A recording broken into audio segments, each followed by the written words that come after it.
السلام علیکم د ملت غږ درنو اوریدونکو او ګرانو کتونکو ستړي مسئ په خیر راسئ. په دې هیله چې تاسې به جوړ روغ او خوشحاله اوسئ.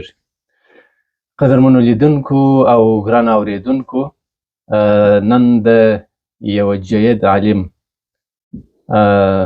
مولوي صاحب عبدالعزیز تسلیمي سره یو چې دی لیکوال دی او ژباړونکی دی. د خپل ژوند ډیره حصه د علم په تحصیل کې تیره کړې ده او علمي فعالیتونه او کارونه یې کړي دي. د دې د ژوند د لوړو ژورو فعالیتونو او کارونو په ارتباط باندې خبرې ورسره کوو. مولوي صاحب محترم، ستړي مسئ، په خیر راسئ. خیر اوسئ، مننه. شکر، خوشحاله اوسئ. مولوي صاحب، له دې ځایه به را شروع کړو چې د علم او زده کړې ابتدا یا پیل مو د کومه ځایه څخه وکړي، د څه وخته څخه؟ بسم الله الرحمن الرحیم. ان الحمد لله نحمده ونستعینه ونستغفره ونعوذ بالله من شرور انفسنا ومن سیئات اعمالنا من يهده الله فلا مضل له ومن يضلل فلا هادي له. اشهد ان لا اله الا الله واشهد ان محمدا عبده ورسوله. موږ اصلا د کندهار د ښار څخه څه لرې هغه وخت لا دغه منطقه په ارغنداو پورې اړه درلودله چې زړې ولسوالي نن ورته وایي. سنځري په کلي کې زما تولد شوی دی. زما پلار پښ ملایان تېر شوي چې زما پلار حاجي مولوي خدای نظر اخوند نومېدی، د هغه پلار عبدالغفور نومېدی. نو د هغه ځای څخه کله چې زموږ پلار وفات شو، موږ ته د سختیو مخه شول. د هر طرفه څخه چې به کومه سختي راتلل، د هغه به موږ ته سخته چپلاخه پر مخ راکول. څو چې موږ یې د خپل کلي څخه راپراره کړلو و ښار ته راغلو. په ښار کې م ډېرې خوږې او ترخې مې ولیدلې چې ورور مشر مې هم د دونه عمر نه و، د 18 کلنۍ په عمر کې دا مزدوري کوه څو وکړلی سي زموږ نسونه ماړه کړي، خو دا بیا هم نه سوی کولی. خو زما ژوند د هغه ورځ څخه چې دلته رالو، زما عمر د 8 کالو و چې مسجد ته مې اوله ننوتنه دی وسولله او هلته چې د ولسوالۍ څخه ښار ته راوړل. په دې وخت کې تاسې 8 کلن واست. 8 کلن وم. نو په دغه وخت کې زموږ د یو داسې عالم و، جید و، خو د څه لږ وخت دپاره زما سره مرستې هم وکړلې، لکه د کتاب رانیول او ښه زده کړه راته کول او مخصوص وخت ما دپاره اضافه کول. دا کارونه یې راته وکړله، خو بیا هم وخت نه پرېښودلم چې د دې ځایه څه مخ کړم. بیا د څو عمر دپاره مولوي عبدالقادر صاحب ورته وایي چې دلې په ښار کې په یو مسجد کې امام و، د هغه سره سولم. هغه درسونه راته ویل او څنګه چې کېدل هغه وخت یې زما روزنه کوله. بیا د هغه ځایه څخه ولاړو، د دوی کور په را کې و، د بالابلوک د خسرو په کلي کې. هلته زور سره ولاړم. تقریبا 4 کاله ما د دې استاد تر سایې لاندې ژوند وکړلی. الله دې جنتونه ورکړي. د هغه مور و خویندو یې ورونو یې زه داسې وروزلم لکه خپل ورور او کوچنی. د هغه ځای څخه وروسته هلته فقه او منطق ما په فرع کې خلاص کړله. دا کتابونه مې هلته پای ته ورسوله. لږ کتابونه لکه د فقه دا مو مالته وویله. بیا د هغه ځای څخه رالو دلته ښار ته. ښار کې چې بیا شاوخوا به ګرځېدلم، خو بیا هم د دنیا بوی پر هر چا باندې مښتې و. په دغه وخت کې هغه اقتصادي مشکلات یا لکه څنګه چې تاسې یاد کړل د ژوند د نورو اړخونو څخه هغه مشکلات هم در سره وه او ستاسې سن هم کم و. په دې وخت کې مو بیا هم زده کړې کول؟ دا زده کړې مو نه دي پرېښي. ما خو حتی د داسې اندازې په شرح الوقایه چې علما کرام یې پېژني غټ کتاب دی. زه د داسې وم چې د مریضۍ هم نه پرېښودلم. دا چوڼۍ کې ما د سهار د لمانځه تر مخه ما سبق وایه. کور مو دلته یو چا کومکي یو 2 خونې راکړې وې چې ما مور دې خدای تعالی وبخښي، هغه به د کور کار کاوه. په یوازې کې دا 2 خونې راکړې وې. د دغه د نیمې ناحیې څخه بیا د چوڼۍ پر سهار زه وختي تللم. په د اجرو کې به تللم، دغه ته به وتل، اردو بازار یې ورته وایه. دلته یوه جامه وه. موږ د پایلوچ مولوي صاحب ورته ویل، نوم یې عبدالقیوم و. دا ډېر جید عالم و حتی چې د ده څخه خارجي ژبې هم ما ځینې زده کړلی په انګلیسي باندې ډېر په عالم و. منطق مې اکثره پر ده باندې وویله. د ده څخه وروسته بیا چې وخت د ځوانۍ ته رسېدلی و یا 12 کلن 14 کلن وم ما چې د دغه ځای څخه خلکو پاسپورټونه کوله. پاسپورټ بیا واخیستی د کلینرۍ په نامه د چیش په نامه. زما هم دا شوق پیدا شو چې کاشکې زه هم یو پاسپورټ وکړم لاړ شم. وبخښئ مولوي صاحب هغه ته به وروسته راسو. دغه کم وخت و دغه جریان چې تاسې تیر کړي دغه خپل د زده کړې دا کم وختونه دا ظاهر شاه کې څه سنه یې نسم ویلی خو د ظاهر شاه وخت یې ویا هغه وخت یې چې کله کله به دا اوس ظاهر شاه به د ښار ته راغلی و پر دغه باندې به ولاړو د شهیدانو پر چوک باندې دا خپله به د هر چا سره د لاس روغبړ کوه او یو سرخلاصي موټر ورسره و. یعنې د خلکو سره یو داسې اجتماعي ژوند به کوه تا چې ټوله د ده ورونه دوستان یې. دا دغسې وخت وي خو وخت سنه یې ما ته نه معلومېږي چې به په کومه سنه وه د دغه وخت څخه نه مې د ټینګ په یاد چې موږ په څه وخت کې رالو ښار ته او په څه وخت کې مثلا موږ ته دا حالات راپېښ شوله. د دغه 12 کلنۍ څخه وروسته ما په پیسو په دغه باندې یو بل چا پاسپورټ راته واخیستم لاړم ایران ته. یعنې دلته د 8 څخه تر 12 پورې 4 کاله دې دلته زده کړې وکړې بیا دې د هېواد څخه د باندې شروع وکړله. ولاړم ایران ته. ایران کې د قم په نامه یو ښار دی ډېر مشهوره او د علم غوله کېږي. هلته وم د هغو سره ملګرو سره چې مې ژوند کاوه خلکو نیت کاوه چې ولاړ شي سعودي عرب ته. ما ته هم دا بس ولاړم شام ته. په شام کې د محیدین ابن العربي په مدرسه کې مې هلته سبقان وویله. د هغه ځای څخه د محیدین ابن العربي څخه ولاړو بیروت ته په دارالمعارفې په نامه سره مدرسه ده د په طرابلس کې. هلته ومه څه خو لږ وخت مو هلته تېر کړلی ځکه اقتصاد ضعیفه و او هغه وخت لبنان یو مترقي و د نوي ژوند د نوي عصر دغه باندې ژوند وکړي. خو که څه د ډوډۍ غم نه و زموږ سره ډوډۍ خلکو راکوله د مدرسې د خاصه راکوه. په سوریه کې د ابن العربي په شام کې چې و هم دا د خوا روزل کېدلو. د هغه ځای سره رالمه بیرته بغداد. په بغداد کې بغداد عراق بله بغداد کې ومه. په بغداد کې د ډېره وخته پورې موږ په کوفه کې وو د شیباني امام شیباني صاحب په مدرسه کې ومه. د هغه ځای څخه وروسته بیا رالم دویم پلا دپاره کویټ ته. په کویټ کې مو تقریبا د کویټ زمانه خو ډېره ده خو د 10 کالو یا 8 کاله مې په کویټ کې تېر کړله چې بیا ولاړم سعودي ته. پاته نور علمي دغه چې مو بیا په سعودیه کې د جامعة المدینه ورته وایي او هلته وم تر پایه پورې څو چې د فقه او حدیثو تفاسیر مې هلته وویل مدینه منوره کې. د هغه ځای څخه وروسته دویم پلا بیا کویټ ته رالم چې په کویټ کې مې بیا واده وکړلی او نوی ژوند و او نو د قرات میسره سوله. واده دې په کویټ کې و؟ واده مې کړی په کراچي کې دی.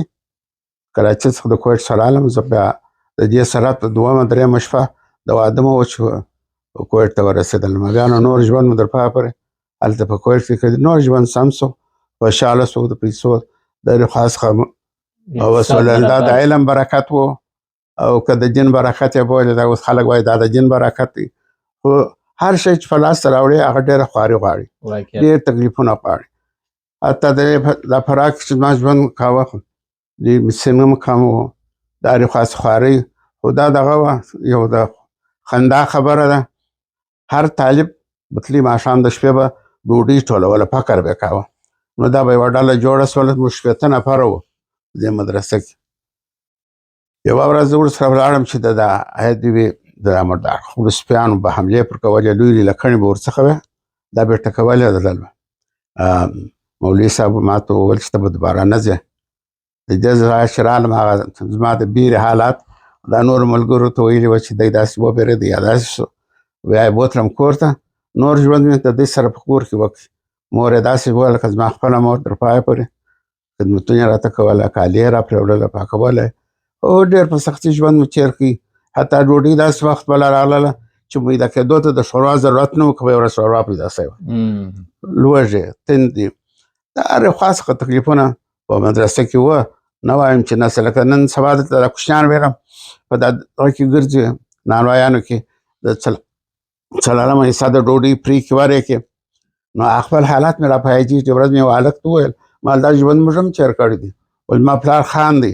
ما ویل خاني پرېږده، اوس ګرځه، اوس ته په خزانه کې یې، وګوره چې څه راټولولی شې، څه جواهرات ځان سره ټول کړې، څه علم وکړې. دا رقم که ته صرف د ډوډۍ ټولول چې مقصد، نو دا خو نه دي. نو دا زموږ خلک اوس دغه خلکو ته باید وګوري، د مدرسو ته چې په څومره سخت حالت کې ژوند کوي.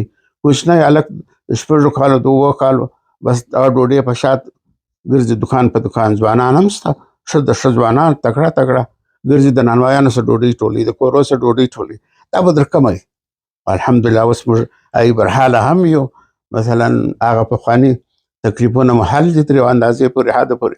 دا چې یو سړی راولاړېږي پر واده باندې 14 لکه او 20 لکه ورکوي، دا که راولاړ شي د دغو مدرسو سره حتی د وچې ډوډۍ کومکونه ورسره وکړي. د دو په دغه وخت کې به دا طالبان نور داسې نوی شی به زده کړي چې هغه به د دوک د هغه د دواړو د آخرت توفه به وي، توشه به وي ورسره به وي. نو دا ژوندونه راباندې تېر شولله. بله یو ورځ په یو رقم بل په بل کې وو. بیا چې دغه دوی په 2002 کې زه بیرته د واپس د کویټ څخه رالم، اولادونه را سره وه دلته کندهار کې. کندهار کې هم د سخت حالات سره، یعنې دغه د مسافرۍ دوران دې پای ته ورسوي، هېواد ته راغی. ایران، شام، لبنان، بغداد، کویټ، سعودي عرب کې هم بله وه. دغه سفر دې له دې ځای څخه چې په 12 کلنۍ کې دې پیل کړي، څو کاله یې دوام ونیوی؟ اوس یې نو په تا پورې اړه دي، څونه حساب وي هغه سجه تور برابره وه چې څونه عمر مې تېر کړي. زما په اټکل سره خو تر 20 کاله به اضافه نیولي. 20 کاله خو نیولي، ډېر وخت یې تېر کړي، ډېر وخت مې تېر شو، ډېر وخت تېر شوی دی.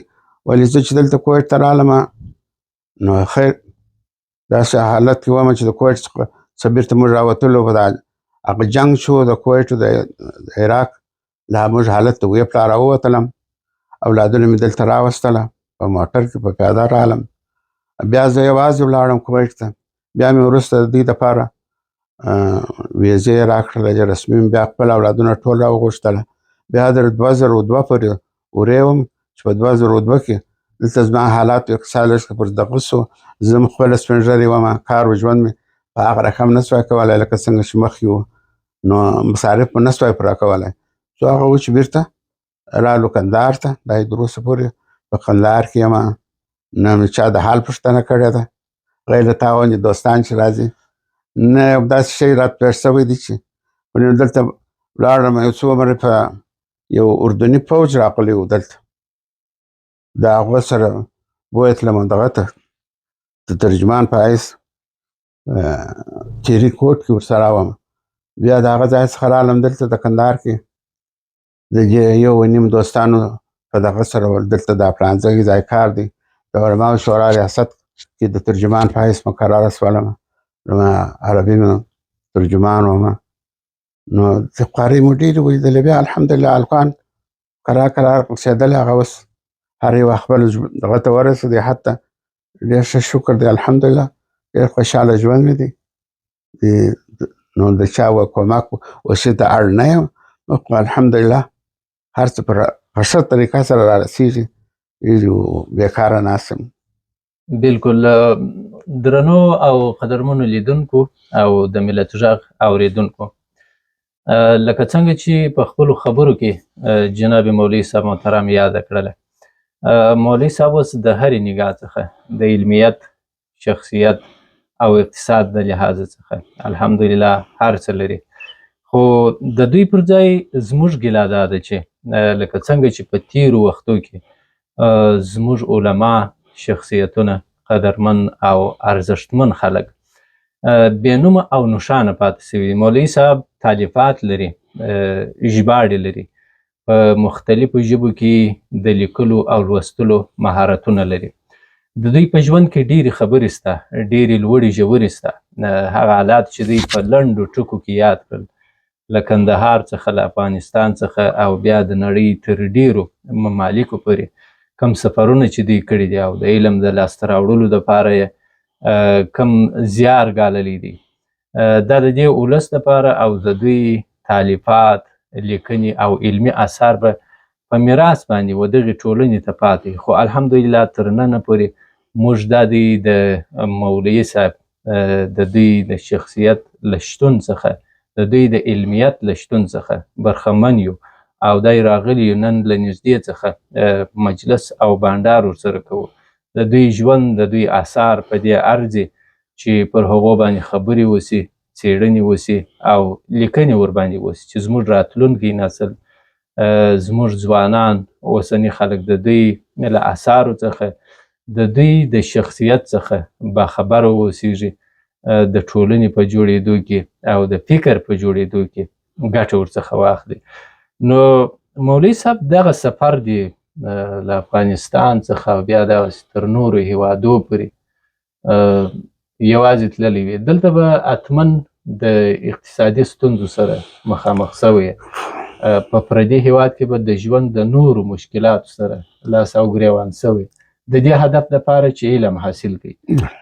د دغو مشکلاتو که ځینې راته ووایاست چې کوم مشکلاتو سره مخامخ سوه؟ که درته ووایم، کله چې موږ ایران ته واوښتلو نو په ایران کې زما په جیب کې صرف 15 افغانۍ وه. ته به وایې چې 15 افغانۍ به ته د هغه ځای څنګه ولاړې. دلته په کندهار کې څو خلک پیدا کړل چې هغه هم نیتي و داسې. نو د اوله سره ما ورته وویل لار به زه درښوم، رهبر د لارې به زه یم، خو زما به په اوږو کې در سره اخلي، زه پیسې نه لرم. نو په هغه وخت کې دا پاسپورټونه وه، عبدالغني خان قومندان یې کوي چې پخوا دا پاسپورټونه په 1000 افغانۍ کېدله. زه ورغلم چې ول تجارتي پاسپورټ پکوي، اوس هغه کلینري وه پاسپورټونه بند. دغه انډوالانو ما ته د ونډه راټوله کړل، پاسپورټ مې وکړلی، 15,000 افغانۍ د پاسپورټ سوللې ولاړو. کله چې ورسېدلو هلته ایران کې ما درته ویل چې 15 افغانۍ هغه داسې اوبه بهېدلې لښتۍ وو، هغه مې هلته وغورځولې. د دې ځای پر داسې اندازې پر وو. ټول شیان مې د ملګرو باندې وه، یا مې ترجمان وم، هم مې لارښود لارې مې ورته ښولې. دا 15 روپۍ دې ولې وغورځولې؟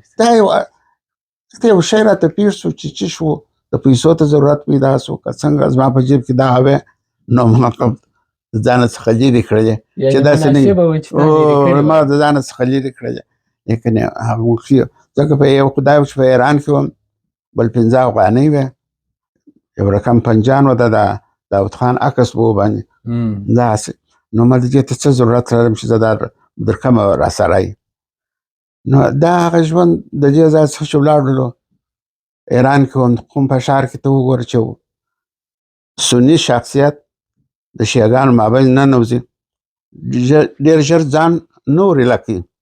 ولیکن حال دا چې هغه خلکو زما ډېر قدرداني کوله او ما ته به دا زیری هم راکاوه چې ته به ښه آینده ولرې، ښه دغه یې د دې علماو د شیخانو ښه دغه یې راسره کول.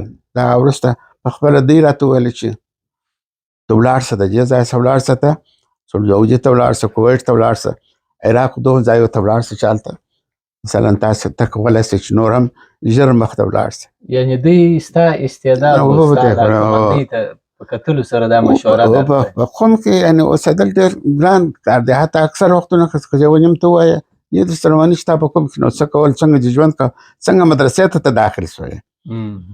د دې ځای څخه چې ولاړو بغداد کې وو، بغداد کې د امام شیباني ورته وایي کوفه کې د دې مدرسه کې وو. نو کله کله چې به د جمعې شپه د داسې راتلله، پیسې به خلاصې شولې، رابلو د غوث الاعظم د صغیر په دربار کې به انډوالان ته معلومات چې هم زده دي، دا پټو به مو پر ځان واچولې. دا ښځې ډېرې زړه سواندې دي، دا پټو به مو اچولي وو، او راتلله په لاس کې به دینار، ربع دینار، نیم دینار به راایښوئ. د کویټ پیسې هم دینار وې، د عراق پیسې دینار وې، اوس هم دینار دی. دا به مو 15-16 دیناره پیدا کړل، بیا به د اوتې خرڅ و زموږ. د هغه ځای څخه وروسته دا زما ښه په یاد دي، موږ 15 ډالره درلودل، 2 نفره وو. ملګري نور ګرد ولاړه، 2 نفره موږ پاتې وو. حاجي عبدالهادي نومېږي، اوس هم ژوندی دی، خدای دې ژوندی ولري. د دې ځای ولاړو کویت ته. په کویت کې دغسې په سختۍ دا $15 لا پاته وه، 2 دیناره وه چې دغه ته مو ورکړله بس ده. د بغداد څخه کویت ته ورسول.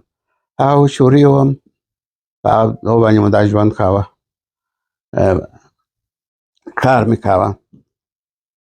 کاوه چې ما هېڅکله دا مستریتوب د موټرانو دا شیان ما نه وو لیدلي. دلې به ونیم دا زما ورونه مستریان وه، کله کله به ورسره دخېدلم.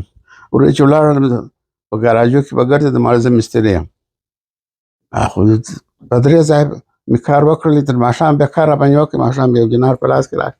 زما کار نه و زده، مګر ما د دې استفاده کوله چې نوی څه شي زده کوم. زه نوی زه څه شي باید زده کړم. په عین وخت کې د خپلې اقتصادي اړتیاوې هم پوره کولې ده. یعنې نو داسې خاص څوک نشته چې هغه زما لاس نیولی چې ته راځه زه نن دغه ځای ته بیا یم په دې ځای کې وکړې. الله شانو لاره راته برابروله او چې رالو بغداد کې مو ژوند وکړلی. د ډېره وخته ورې وم، بیا د بغداد څخه ولاړل شام ته، د شام څخه ولاړ بیروت ته، بیروت څخه بیرته راوګرځېدل پر دغه لار باندې د اردن پر باډر یې ونیولو او واپس یې کړل بغداد ته. د بغداد د لارې څخه بیا کویت ته رالو، کویت څخه سعودي ته ولاړم. دا دې چې حالات یې در نن ورځې پورې تېرېږي. خو هر سفر ځان ته یو لوی داستان لري. بالکل هر سفر مې یو لوی داستان لري کې سړی ولې دا وخت دومره وخت به نه وي چې موږ دا ټول بیان کړو. رښتیا هم مولوي صاحب را به سودیې ته چې ستاسې د علمي فعالیت په برخه کې که راته وغږېږئ، ژباړې مو هم کړي دي، تاسې لیکنې مو هم کړي دي، په دې ارتباط یو څه راته ووایاست. یو د هغو څخه چې ښه د یادونې وړ دی د قرآن عظیم شان تفسیر دی، معارف القرآن په نامه چې د مولوي محمد شفیع صاحب تالیف دی او هغه ما ترجمه کړی دی. د په اردو باندې و او ما په پښتو ځینې ترجمه کړی دی. هغه مې کړی دی. بل الفاظ الکفر دی، الفاظ الکفر. او بل مثلا هغسې ښځه او د هغې زینت دا مې لیکلی دی. نو ډېر داسې بل د هغو څخه سنت الحبیب په نامه کتاب دی. تقریبا 12-14 جلد کتابونه دي لیکلي چې وګورې. په هغسې ما ډېر کتابونه لیکلي دي چې هغه دغه سره ته پراته دي، 40-45 یعنې ناچاپه پراته دي چې چاپ سوي به 6-7 کتابه دي چاپ سوي دي. او نور نو داسې کوم خاصه توره مې نه ده وهلې چې وایې چې والا. نو تقریبا تر 40 پورې هم زیات اثار دي. یوازې پر دغه معارف القرآن باندې که موږ وغږېږو 10 ټوکه به ان شاء الله 10 ټوکه دی. بله په 10 ټوکه کې مثلا چې هغه به بیا درنو لیدونکو ووینو د مولوي صاحب د علمي فعالیتونو له نمونې څخه به یوازې دغه معارف القرآن یو بل کتاب هم که چیرې زموږ د خپرونې هغه ظرفیت دونې و هغه به هم درته وښیو. د معارف القرآن پر ژباړلو باندې د هغه تر مخه به زه دې ته راسم مولوي صاحب، په عربي هیوادونو کې تاسې سفرونه کړي دي، فارسي هیوادونو کې مو سفرونه کړي دي، د هغه تر څنګ مو انګلیسي ژبه هم یاده کړې چې زده مو ده، او معارف القرآن چې په اردو لیکل سوی نو د دې څه معلومیږي چې څو ژبو باندې خبرې لیکل او لوستل کولی شم. زه خپله په عربي باندې لیکل لوستل کولی سم، فارسي، دري، اردو که تا چې یاده کړله دا ژبو باندې انګلیسي باندې ویل لوستل لیکل کولی سم. ځینې شیان مې هم ځینې اخیستي چې ځینو انګلیسي خپل څخه او هغه چاپ سوي دي یا په نور کتابو کې لکه د مثال په توګه چې راځي. دا نور داسې خاص شی خو نه لرم چې درته ووایم چې زه دغه یم. دا ژبې چې ما زده کړي دي لکه 7 ژبو باندې کله چې د لې پر کور وم په هغه وخت کې پخوا مخکې د دې چې زه په عربو کې مقیم سم زما د غزدا و روسي باندې مې هم خبرې کولی سولی، لیکل مې کولی سوی چې اوس یې صرف په یاد کې الفبا راپاته پر الفبا باندې زه این دا شیان نو د رابطه دې ورسره او قطع د یادولو وړ نه ده چې زه ووایم، خو عربي، پښتو، فارسي، اردو دا اوس هغسې ژبې دي چې د مورنۍ ژبې په شکل باندې استعمالولی سم. واقعیت. او د معارف القرآن پر ژباړلو باندې څونې وخت ولګېدی؟ یاره په هغه به شپږ کاله وو. شپږ کاله به. شپږ کاله. شپږ کاله به. په یوه کې مې نور کارونه هم ورسره کړي دي، خو معارف القرآن شپږ کاله ونیول. مسلسل مو پر دې باندې کار وکړي، د هغه په څنګ کې مو نور کارونه دغه اکسیر اعظم 4 جلده ډېرې سختې پخوانۍ تاریخي فارسي څخه ما ترجمه کړي دي. د بل و مخزن الادویه په نامه دی ما ترجمه کړي دي. هم د زړې پخوانۍ فارسي څخه دی دا ترجمه کړي دي ورڅخه. مولوي صاحب زه به د دغه معارف القرآن یو ټوک راواخلم، دلته دې لیدونکي هم نمونه وویني. المارۍ به خلاص وي انشاءالله. دا نو د دې ځای څخه تر دې ځای پورې دغه معارف القرآن دی او دغه اول جلد یا اول ټوک دی چې دا نو مکمل تقریبا 10 ټوکه دی. معارف القرآن کتاب او دا په اردو ژبه کې لیکل سوی دی چې مولوي صاحب بیا دا په خپله باندې ژباړلی دی او پر دې باندې تقریبا 6 کاله کار کړی دی.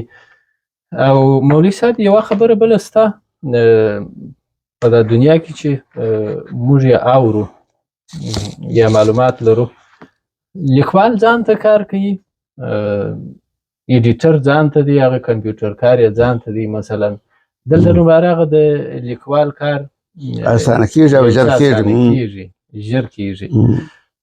خو دلته بیا بله کم کیسه ده. ته څنګه دغه کتاب د ژباړې پر څنګ دی بیا چا کومک نه دی راسره کړی غیله دغه معارف القرآن کې د قرآن الفاظ د ډېرو تفاسیرو څخه جلا دي.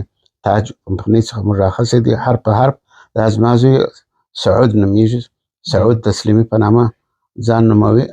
دا د هغه دا کومک راسره کړی دی، بل په نورو کتابو کې د چا کومک نسته راسره. دغه د کمپیوټر په چارو کې هغه کومک کمپیوټر په چارو کې هغه دغه ایښي دي سره د آزاد شبیر اخصلله دا ګوره دا عربي توري هغه ساعت مکمل اخیستي دلته ایښي دي. دا لیکل سوي نه دي دا نه په کمپیوټر نه په دغه د قرآن کظیم شان سمره اخصل دلته ایښول بیا وروسته ترجمه او شان ورته سوي دي. دا کارونه ټول سعود راسره کړي دي. مولوي صاحب په خپله په کمپیوټر کې څونه مهارت لري؟ ښه یم د اندازې پورې پښتو انګلیسي دا شیان لیکلی سم، دونه خاص دغه نه لرم. نور د انټرنیټ د دنیا سره مو رابطه شته، همیشه سره دا وینم مې دا ځینې نوي ویډیوګانې نوي خلک نوي کړنې چې کوي د هغو سره یم. بل کتاب مې دا اوس کې چې ترجمه کړی دی په د عربي څخه په پښتو باندې غنیة الطالبین دی. دا د کندهاریانو خاطر وایم چې کندهاریان د غوث العظم صغیر ډېر د زیارت ډېر خواهان دي، تشویق کوونکي دي، غواړي چې ورسي هلته. غنیة الطالبین ما ترجمه کړی دی پښتو مکمل راسره پروت دی. د دې موضوع څه شي ده؟ دا د څه مې فقهي دغه دی، خو د غوث العظم صغیر لوی ځوان چې په کندهار کې مسما په نامه سره خلک وایي، نو دا هغه د ده ژوند دی، د ده کړنې دي چې غوث العظم صغیر د خلکو سره څونه کراماتونه یې څه شوه ټوله دا د غټ کتاب دی. دا هم دا مې په دې وویله چې که ځینې ورونه کولی شي چې چاپ یې کړي، نو غنیة الطالبین دې چاپ کړي چې د کندهاریانو ډېر شوق ورسره دی او په کندهارۍ پښتو باندې دی چې هر یو پوهېږي د ده کراماتونه او د ده ژوند چې هغه ورځې څخه چې دی پیدا کېږي بیا تر هغه اخره پورې دا مراخصې دي، نو که څوک یې وګوري دا به ښیي. او مالي امکانات د اثارو د چاپېدو د هم شخصي کوي مولوي صاحب؟ چا نه دی راسره کړي، صرف دغه معارف القرآن د صداقت هغه کتاب فروشي ده هغو چاپ کړی دی. تقریبا 50 جلده یې ماته راکړه چې 500 کتابه یې ماته ځینې راکړله، نور یې په خپله خاص کړله. اوس ما په خیال درېیم چاپ یې هم راوتلی دی. یو بل کتاب و چې ډېر مشهوره سو د ارماګیدون په نامه، چې هغه زما لیکنه ده، ډېر مشهوره سو. هر څوک لیوال دی چې ویې ګوري 3-4 واره چاپ سو. دغه رحمانیه یې چاپ کړي دي. نور کتابونه لکه الفاظ الکفر و ارماګیدون و دا په کندهار کې د رحمانیه مکتبې چاپ کړي دي. دغه مشهور کتاب چې تاسې یاد کړئ ارماګیدون ارماګیدون و دا د کومې ژبې لفظ دی مولوي صاحب؟ ارماګیدون خو دا یو لاټیني حرف دی. دا ورته وایي ارماګیدون د دې معنا دا ده د نجات شیله. ارماګیدون یعنی نجات. دا د یهودو و شیله د ورې په نامه سره د ارماګیدون یا ارماجدون ورته وایي دی. دغه شیله ده چې وایي په آخر کې د عمر به یهودیان ټول په دغه شیله کې راټولیږي. ته وګور چاپ دلته خلکو ته ښکاره کړي. ته کښېنه زه به دلته تا ته ډېر شیان در ښکاره کړم. دا هم زما کتاب دی چې ملګرو ته ښکاره کوه. د دیني او اخلاقي داستانونو خزانه د هر چمن څخه یو ګل ګلدسته حکایت ټولونکی او ژباړونکی الحاج عبدالعزیز تسلیمي. لا الفاظ الکفر دی. نو دا هم بل کتاب دی الفاظ الکفر. دغه هم ژباړه ده مولوي صاحب؟ او د عربي څخه لیکل شوی.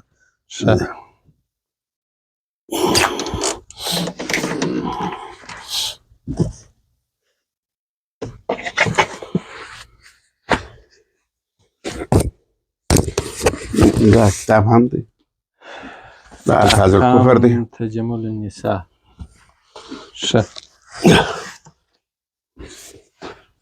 دا هم دی. نور هم داسې کوشتي شته چې نه. مخزن الادویه. دغه ارماګیدون چې تاسې یاد کړئ دا هم سته؟ اوه سته. ارماګیدون به یې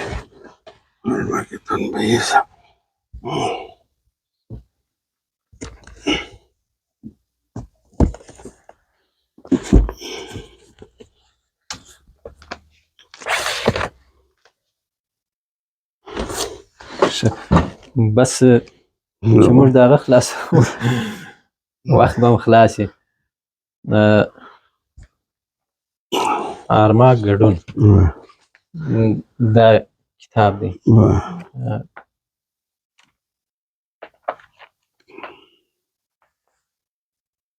مخزن الادویه. دا نسخې دي د یوناني طب نسخې. بالکل. یعنی په طبي برخه کې دي؟ نو طبي دي. دغه چې دی یوناني طب. او دا یوناني طب دغه نسخې ښیږي تر پایه پورې. او هغه چې څنګه درته وویلی سمیرس دا یا د دې 4 جلده نور هم سته. دا 4 ټوکه دی. او دا 4 یو دا دی 4 ټوکه نور دي غیر له دې څخه. څه چې ما لاسته نه دي راغلي چې چاپ ته ورکړي دي که یا حمزه یې چاپوي یو چا وړي دي هغه یې چاپوي او داسې دی. دا نو او دغه کتاب مولوي صاحب تاسو ویل چې دا ډېر مشهور سو او څو وارې ډېر خلکو وکتلی و. د دې د شهرت سبب څه شو؟ د دې د شهرت سبب دا دی چې لکه هغه فقیر او مسکین بیچاره خلکو سره دا د اوسني زمانې رئیسانو څه ورسره کړي دي او څنګه ژوند دی او موږ په دې کې به څنګه یو. اوس لکه د مثلا د مهدي راتلل موږ دا ډېر خلک وایي چې مهدي به داسې وراسي. ګوره د مهدي به څنګه سړی وي او دا جلا دغه دا واقعه کله څه وخت پېښه شوله. د دې دغه زه درته ووایم چې دا کتاب خو زما ډېر خوښ شو. خو په دغه کې کوچنی دی د ډېر رنګ واقعاتو کې دا فهرست دی. بالکل. اکسیر اعظم. او دا کتاب کله چاپ شوی دی؟ دا کتاب وختي چاپ شوی دی. دا په 2 واره چاپ شوی. ښه صحیح. نو نو دا دغه نور سره هغه اثار وه قدرمنو لیدونکو چې مولوي صاحب لیکلي دي او ژباړلي دي. دا د هغو اثارو څو نمونې وې. څو اثار مو ناچاپه پاتې دي چې چاپ ډېر اوس تقریبا 15 څخه نیولې بیا تر 25 پورې زما سره د اوس په کمپیوټر کې یعنې تیار پراته دي. ځینې چاپ ته آماده دي او ځینې به داسې اوس لکه مصنوي چې یو جلد دوه جلده یې ما پښتو کړي دي نو دغسې پاته دی. داسې کتابونه شته چې پوره تکمیل ته نه دي رسېدلي. مصنوي معنوي ښه دا هم راژباړلي. نو دا خو په نظم کې دي اصلا مولوي صاحب. تاسې په نثر باندې راوړلي؟ په نثر راوړي دي، نظم یې شته موجود دی پر خپل ځای باندې او ترجمه یې یعنې هغه متن به را انتقال کړی دی وروسته مو شرح اضافه کړې ده. متن خو دا دی چې په فارسي باندې دی نه او بالکل ولې موږ په داسې پښتو راغستی دی چې هر سړی کولی شي خوند ځینې واخلي. بالکل په هدف او په مقصد مو هلته دی زموږ وپوهېږي. صحیح خبره ده. نو مولوي صاحب یوه خبره دا ده چې هغه وخت چې تاسې علم او تحصیل کاوه او اوسنۍ اوضاع او شرایط چې وینئ مثلا د هغه وخت د اوس وخت زده کړې و د علم د لاسته راوړلو د امکاناتو شرایطو تر مابین دغه توپیرونه په لږ پخوا خو ډېر اسانه وه ځکه هېڅ یو تشویش کې د مثلا که د چا سره د نس وای هر ځای پیدا کېدله ډوډۍ او هغه کسان چې د علم په شوق پسې وتلي هغه دونه غم د ډوډۍ نه لري. ولې مطلب یې دا و پخوا چې یو ښه عالم به پیدا سو د هغه سره د اوسېدنې ځای پیدا سو دا یو بادشي وای یو عالم ته چې زده کړی وای. ولیکن اوس که زه ورته ګورم هغه حالات نسته. اوس کوچني کوچني هلکان دي ځینې ټلیفونونه په لاس ورکول سوي دي چې هغه اکثره داسې مضامین نشري چې د لیدلو وړ نه دي. نو دا سړی چې هلته دغه هلک یا دغه ځوان چې هلته د ملا صاحب ته ناست په وږې نس باندې او یا په ماړه ناست باندې مور پلار یې مثلا مصارف اخراج کوي د دم پوره کوي. ولیکن دا سړی چې دا شیان وویني ډېر ژر د علم ځینې پاتېږي. مولوي صاحب سفرونه دي د نړۍ و مختلفو هیوادونو ته کړي دي. د علم څخه ور اخوا ټولنیز او اجتماعي ژوند په دنیا کې او په افغانستان کې تاسې لیدلی دي، وخت مو تیر کړی دی. کم تفاوتونه ستا د دنیا د خلکو د اجتماعي ژوند او د افغانستان د خلکو د اجتماعي ژوند ترمنځ کم فرقونه درته معلومیږي؟ اوس زه چې راغلی یم کندهار ته مثلا مسلمان 20 کاله 22 کاله کېږي چې زه راغلی یم کندهار ته. ما د علماو سره یا د مسجد د اوسېدونکو سره دونه رابطه نه ده نیولې، نه یم ورسره کښېنستلی تللی او نه مې د دې حال پوښتنه کړې ده چې تاسې څنګه یاست. په یو مسجد کې یو امام یې هغه چې موږ ورېد پر 10 بجې باندې بیا نه وي په مسجد کې، حتی د مسجد د محلې و کوچنیانو ته هم څوک درس نه وایي. نو ځي هغه مدرسو ته د لرې لرې ځایو پورې رسوي، دا یې پر پلار باندې یا پر دا کوچنیانو چې هلته د شپې په لیلیې کې پاتېږي دا یو سم دغه نه دی، نه بولم زه. ځکه کوچنی باید در خپل 10 کالو د عمر حال په لیلیه کې هغه ترخوالی د سفر ما لیدلی دی. نو دا کوچنی چې هلته پاتېږي په مدرسه کې دا زما دپاره خو دا ښه نه ده چې زه وایم، خو ښه به نه وي چې پاته سي، ځکه چې دا په خپل کور ته د خپلې مور د ستوري لاندې ناست دی او د مور په غېږ کې پروت دی. دا ډېر ښه کولی شي نور مخته ولاړ شي. او که د یو دم په د کوچنیوالي کې پر ده باندې د غم بار ولوېږي چې هلته به مثلا دا به وایي او دا به وایي او دا به وایي او هغه دی نه شي کولی. اوس زمانه د پیسو ده، په تش جیب باندې هېڅوک لکه څنګه چې ما ویل زه په تش جیب تللی یم د کندهاره څخه په تش جیب په خالي جیب. لیکن دلته به د دې پاسپورټ ور خلاص کړه، دې سفرخانې ته ورسه ویزه به مې ور واخیستله د دا ځایو هغو به یا څه راکړي یا نه راکړي، یا به مثلا د هوټل خرڅ به هغو تر غاړه واخیستئ. دا کارونه اوس نه کېږي. نو ښه دا ده چې اول خو دولت ته هم شکر دی الحمدلله دی اوس د ملایانو په لاس کې دی. نو چې د ملایانو په لاس کې دی باید داسې دولت جوړ شي چې هغه د هرې خوا ته متوجه وي چې دا طالب چې علم کوي د څنګه کوي پر کومه طریقه باندې دا زده کړې کوي. دا امام صاحب چې دلته په مسجد کې ناست دی د ده سویه در کومه اندازې پر ده آیا دی د دې فکر کې دی چې ژر واده وکړي او که په دې فکر کې دی چې خپل علم پر خلکو باندې وویشي. بالکل.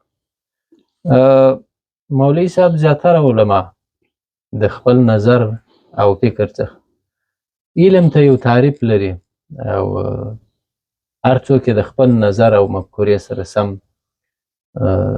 علم تعریفوي یا خپل د فکر زاویه د علم په ارتباط باندې.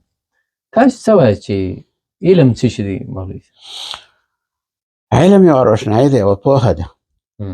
نو هر هغه سړی چې علم په صحیح معنا سره یو څراغ ته هغه ته تیل ورنه رسېږي یا مثلا بیټرۍ ورنه رسېږي هغه روښنایي نشي کولی. که ډېر دغه هغه به د خپلو پښو لاندې ځای به وویني مګر لرې نشي کتلی. یو سړی چې جوړوي هغه باید لرې وګوري چې په راتلونکي کې پر ده باندې څه حالات راځي. دا شاګرد چې ما ته ناست دی سر راته پټ کړی او زما د هرې خبرې سره ها ها او هو لري را سره مني یم. آیا د ده څخه سبا څوک جوړیږي او دی څنګه به خلکو ته خدمت کولی شي؟ اوس دغه عنعنه په خلکو کې پرېږده د مابین څخه. علما دپاره د خدای خدمت نه کوي. که ځل ما ځینو ملایانو څه اورېدلي دي چې دا مسجد کې زما 15 کاله 14 کاله کېږي دا نو زما دی زه چې هر څه کوم دی. دلته هغه وخت دا شی ستا کېدلی شي چې ته خلکو ته هم دغسې خدمت وکړې. او د دغه کار تاوان او تاثیرات به څه شي مولوي صاحب؟ لکه چې تاسو ویل چې یو څوک د خدای دپاره مثلا د علم خدمت نه کوي په بدل کې مثلا عوض غواړي. د دغه تاوان یې هغه دی چې دی د ده علم د ده سره کوټه پاته دی. د علم ارزښت او علم ارزښت ورځ په ورځ مخ پر کمېدو دی. دا به داسې وخت به راشي چې زه ګورم زما راغی که چیرې دا چالونه یې لکه اوس چې شروع دي دغه چال که عملي شي د دنیا پر موږ باندې زموږ په افغانستان کې به د غسل دپاره د مړي د غسل دپاره به سړی نشي پیدا. ولې هغه ته څوک خلک په سپک نظر ګوري. داسې د کوچني د پیدا کېدو څخه بیا د مړ کېدو پورې بل عالم څخه چاره نه لرو موږ هر څوک شي. ولیکن که دا چې د ده سره قدر نه وي مړی دې در ښخوي د کوچني په غوږ کې دې اذان ورکوي مینځي دي او ته د قدر نه وي نو هغه سړی بیا څه بلا غواړي د دې سره پر بله لار باندې. واقعیت. مولوي صاحب عمر دې څو کلو ته رسېدلی؟ 40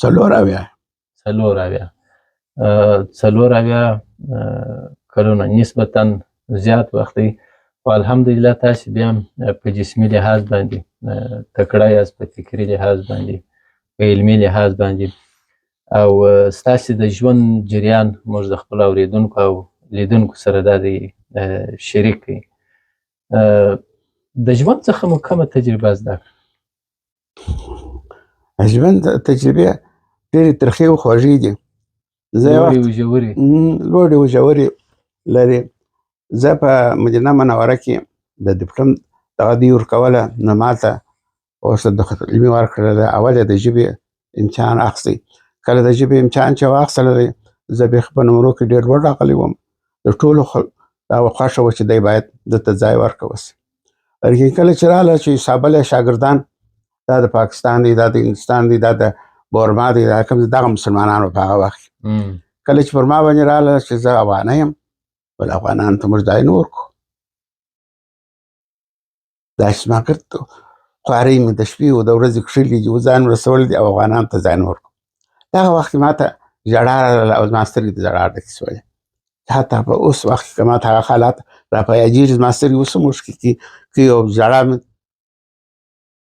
راځي. نو دا خلک اوس په دغه وخت کې چې وروسته یو سړی پیدا شو دا یو ښه خاطره ده. یو شیخ پیدا شو ما د باندې ژړله لکه یو کوچنی چې ژاړي. زما قد هم کوچنی دی خلک هر چا ته کوچنی په نظر ورځم. دا سړی رالی ما ته څه کیسه ده شیخ ولې ژاړي؟ ما دغسې کیسه ده ما راغلی وم د قرآن د زده کړې دپاره په ټولو خواو کې سپرایم ژبه و دغه ولیکن راته وایي چې موږ افغانانو ته ځای نه ورکړو. د لاسې ونیولم ووتلم یو مصری و مسؤل د دا ځای هغه ته د دی وایي د افغانۍ دی موږ ته داسې وایي چې افغانان مه پرېږدئ پاکستانی هندی هر څوک شي خو افغانۍ دي نه وي. دا نو هغه شپې نه وي چې په دلته دا کیسې پېښېدلې انقلابونه او انقلابونه او افغانان چې وګورې په سعودي کې د خپل پاسپورټ یې اخیستلی په پاکستاني بیا شوه. ستا د نه پرېښولو هلته علت هم دا شی و چې دلته سیاسي اوضاع و، کړکېچونه و، انقلابونه و، دغه شیانو پر تا باندې تاثیر وکړ. نه یوازې تاسې، شاید داسې به ډېر خلک وي. ډېر به شیخ دغه سړی چې ووایه ما ته ولته راځه بله چې ورغلو دا ولې نه پرېږدي خو دغه کیسه ده چې دی افغانی دی موږ دغه نه ورکوو او ولاړو 2-3 ځایه نور راسره ولاړل نور خلک د ځان ملګري کړل.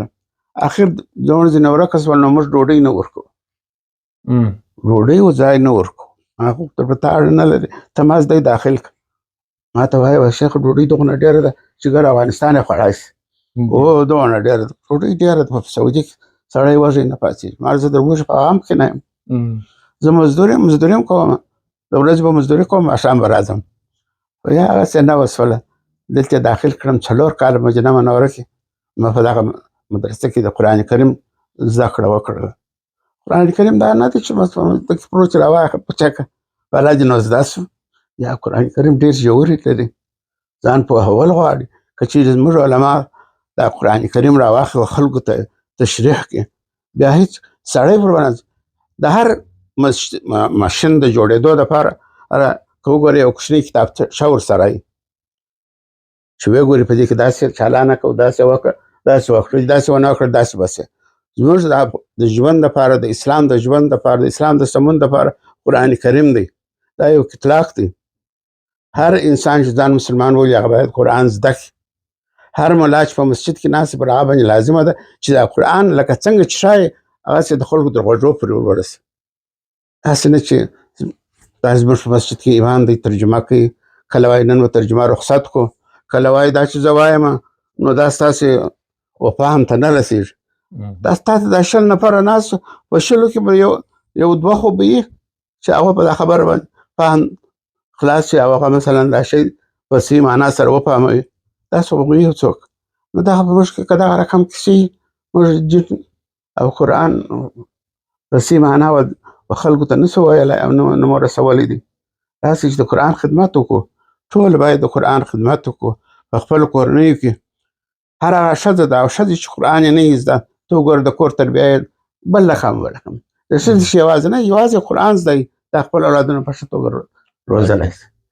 او مولوي صاحب په ژوند کې د چا څخه ډېر ګیلهمن یاست او د چا څخه خوشحاله یاست چې دعاوې ورته کوئ؟ دعاوې خو نو باید هر چا ته وکړه سي د مور خدمت ما نه دی کړی ډېر دعاوې کوم او مور ته کوم ځکه په داسې وخت ما ته ولاړله چې زه په سفر کې وم او ما یې د دې په ژوند کې داسې خدمتونه ما نه دي کړي ټول عمر مې د باندې تېر شو نو اوس هم بیا هم یو مشر ورور مې دی چې د څومره څه یې زما سره نه دي کړي دا د ده دغه و چې باید زه یې در لاس نیولی وای یو ځای ته رسولی وای نو هغه ورور هم سپین ږیری دی په حالت کې دی په خارج کې دی د کفار په ملک کې دی خو زه وایم چې کشکې دی هم دلې وای او یا دی هم د هغه ځای یو بل اسلامي ملک وای د دې دین دپاره یو خدمت کړی وای او یو څه خلکو ځینې زده کړي وای هغه به اوس پاته وای زه چې په دغه ژوند په دغه حالت کې د رنګارنګ مریضیو سره مخامخ یم د دغو سره مخامخ یم بیا هم کوشش کوم چې الهی دغونه توفیق ته راکړې چې زه وکولی سم دا کار د خلکو تر غوږو پورې ورسوم دا راډیوګانو کې په دا شیانو کې چې زه رالم دا خو که د ما دلې وکړه په دغه 20-23 کاله کې چې زه راغلی یم دا ما دلې وکړله که دا کتابو چاپول دي نه چا ما ته شاباسۍ راکړې دي نه زه په مجلسو کې کښېنستلی یم چې دغه د مولوي راغلی کله د یو عاجز شکل هر مجلس ته چې ورغلی یم په یو کنج کې ناست یم تر څو څوک زما د حاله نه دي خبر چې دا څوک راغلی. بلکل مولوي صاحب ستاسې د علمي فعالیتونو په ارتباط باندې دلته زموږ د خپرونې هغه لمنه هم ډېره راتنګه ده وخت مو ډېر کم دی ستاسې د فعالیتونو څخه یو دا و چې دلته مو په کندهار کې د قرآن غږ راډیو بنسټ کښېښوی چې هغه مو د ډېر وخت دپاره وچلول او دغسې ځینې تلویزیوني اسلامي پروګرامونه وه په کندهار کې د هیواد تلویزیون له لارې د دې همکاري تاسې پر غاړه باندې درلوده، لا هم داسې لګیا یاست. مولوي صاحب کوم ارمان دې په زړه کې درګرځي چې کشکې مې دغه کار هم په ژوند کې کړی وای؟ حفظ د قرآن حفظ د قرآن چې وغواړم وکړم او الله جل شانه دونه توفیق راکړي چې زه حافظ د قرآن شم. که څه تر ډېر حده پورې قرآن کریم ماته ډېر اسانه دی خو بیا هم چې حافظ دی وای د قرآن دا مې لوی ارمان دی. نور د شي ارمان نه لرم. ډوډۍ الله شانو پرېمانه را رسولې ده، پیسې پرېمانه را رسولې دي چې زما د حد زیاتې دي، کمې نه دي. نو په دې لحاظ باندې بل ارمان نه لرم غیر له دې چې د قرآن کریم خدمت وکړم او قرآن کریم حفظ کړم. مولوي صاحب وروستۍ خبره دي چې ستا په زړه او فکر کې درګرځي یا غواړئ چې زموږ لیدونکو او اورېدونکو سره یې شریکه کړي؟ وروستۍ خبره به دا درته وکړم چې الله شانه دې زموږ مشرانو ته دا توفیق ورکړي چې خپل اولادونه په ښه توګه سره وروزي او خپل څه چې په لاس ورځي دا دې نه وایي چې په فلانکۍ مدرسه کې زما څخه 100-500 غواړي او فلانکۍ داسې را سره کوي. دا دې ورکوي دا خپل اولادونه دې وروزي. یو زوی روزل د علم دپاره دا یو کور دی جوړول دي، یو تعمیر جوړول دي. دا کې طبعا تکلیفونه راځي، یخ راځي، ګرمي راځي. دا دې هر پلار پر خپله غاړه واخلي څو خپل اولادونه دې په ښه طریقه سره وروزي. د هغو استادانو سره دې ناسته ولاړه کوي چې په کندهار کې دغه رواج بالکل کم دی. اولادونه و پوښتنې ته پلرونه نه ورځي چې هغه معلمان به باید یو ورځ جوړه کړي چې هغه کې د پلار او د مور یا دوستانو ناسته وي، هلته دوی ورسي او د ده د زوی شکایتونه وکړي یا د ده د زوی ښېګڼه بیان کړي ورته چې ستا په زوی کې دغه ښېګڼې شته او د هغه څه نور کوشش وکړه چې پر دغه سمه لار نور هم پسې ولاړ سي. دا به زه اخرنۍ خبره وي او ډېره به ښه وي څه وکولی سي ټول او په صحیح معنا سره علم زده کړي او علم ته توجه وکړي. تشکر جناب مولوي صاحب، ډېره مننه کوو ستاسې د وخت څخه او ستاسې د زحمت څخه، ستاسې د ژوند د ډېرو حالاتو څخه او تجربو څخه خبر سولو.